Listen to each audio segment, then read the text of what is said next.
मनसेसोबतच्या युतीचा निर्णय पक्ष घेईल. तुम्ही सगळ्या जागांसाठी तयारी करा. उद्धव ठाकरेंच्या MMR रिजन मधील पदाधिकाऱ्यांना सूचना. उपमुख्यमंत्री एकनाथ शिंदे उद्या दिल्लीत पंतप्रधान नरेंद्र मोदी आणि शहांना भेटणार. उपराष्ट्रपती पदाच्या निवडणुकीच्या पार्श्वभूमीवर भेटीला महत्त्व.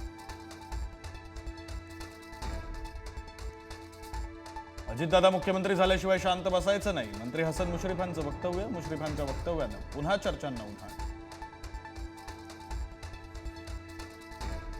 भाजपच्या प्रवक्त्या राहिलेल्या आरती साठे यांची मुंबई हायकोर्टात न्यायाधीशपदी नेमणूक. हा लोकशाहीवरचा सर्वात मोठा आघात. रोहित पवारांची टीका. तर साठेंनी जानेवारी 2024 मध्ये राजीनामा दिला. भाजपचं स्पष्टीकरण. शिवसेनेचा बाप मीच या वक्तव्यानंतर भाजप आमदार परिणय फुकेंची माफी. पत्र लिहित व्यक्त केली दिलगिरी. फुकेंच्या विधानानंतर महायुतीत होती नाराजी. खालिद का शिवाजी चित्रपटाला हिंदू महासंघाचा विरोध. चित्रपटातून शिवरायांचा इतिहास बदलण्याचा प्रयत्न. आनंद दवेंचा आरोप. सेन्सॉर बोर्डाकडे तक्रार करणार असल्याची माहिती. सर्वधर्म समभाव म्हणजे नीच आणि नपुंसकपणा. संभाजी भिडेंचं विधान. तर आंबा खाऊन मूल होऊ शकतं असाही भिडेंकडून पुनरुच्चार. कोल्हापूरकरांच्या लाडक्या माधुरी हत्तीणीला परत आणण्यासाठी मुख्यमंत्र्यांचा पुढाकार. जैन मठ आणि राज्य सरकार सुप्रीम कोर्टात पुन्हा याचिका दाखल करणार. हत्तीण परत येईपर्यंत लढा सुरूच राहणार. राजू शेट्टींचा इशारा. माधुरी हत्तीणीला कोल्हापुरात परत आणण्यासाठी लढा सुरू. भव्य पदयात्रेनंतर आता कोल्हापूरकरांचा विराट आत्मक्लेश महामोर्चा. माधुरीसाठी राज्यभरातून कोल्हापूरकरांना साथ. हत्तीणी पाठोपाठ कबूतर वाचवण्यासाठी मुख्यमंत्री देवेंद्र फडणवीसांचा पुढाकार. कबूतरखाना अचानक बंद करणं योग्य नाही. कबुतरांना नियंत्रित खाद्य देण्याबाबत नियम तयार करणार. मुख्यमंत्र्यांची माहिती. परप्रांतीय मुलींसोबत 28 वेळा हॉटेलचं बुकिंग. प्रांजल खेवलकरांवरील नव्या आरोपानं खळबळ. महिला आयोगाकडून कारवाई करण्यासाठी पोलिसांना पत्र.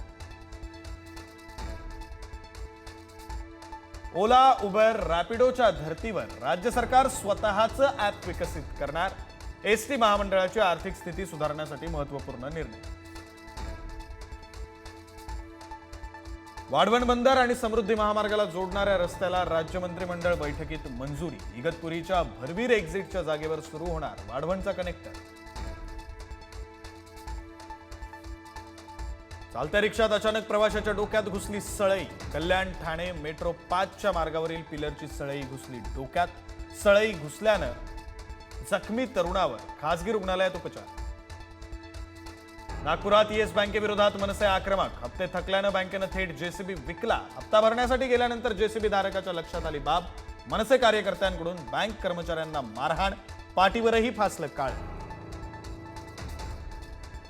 कृत्रिम पनीर खायला दिल्याचा आरोप. संभाजीनगरच्या महाराष्ट्र नॅशनल लॉ विद्यापीठातील विद्यार्थ्यांचं आंदोलन. रात्रभरापासून मुलांचं आंदोलन सुरूच. कॅन्टीनच्या दर्जाविरोधात जोरदार घोषणाबाजी. जम्मू काश्मीरचे माजी राज्यपाल सत्यपाल मलिक यांचं निधन. दिल्लीतील रुग्णालयात वयाच्या 79व्या वर्षी घेतला अखेरचा श्वास. उत्तराखंडच्या उत्तरकाशीतील धराली गावात ढगफुटी. ढगफुटीमुळे डोंगरावरून काही भाग खाली कोसळला. 4 जणांचा मृत्यू तर शेकडो लोक बेपत्ता असल्याची माहिती. नांदेडमधील पर्यटकही अडकले. डोनाल्ड ट्रम्प यांचा पुन्हा भारताला इशारा. पुढील 24 तासात भारतावरील कर मोठ्या प्रमाणात वाढवणार. यापूर्वी 25% आयात कर लावण्यात आला होता. Thank you.